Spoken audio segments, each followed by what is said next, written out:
Prichádza nevesta, prosím, potlesk. Daj dole to dieťa! Vtedy ma od zlosti zbila, kúpla ma, buchla. Dáš ľubu, keď so mnou hovoríš. Ale to sa nedá.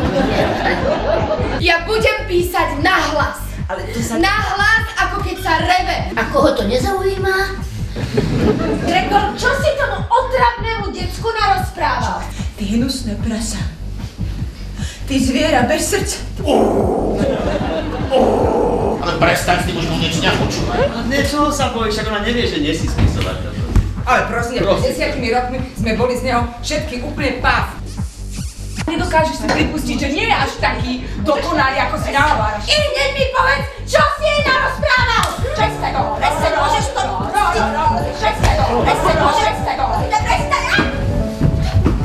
Ty mi chceš pokaziť svadbu!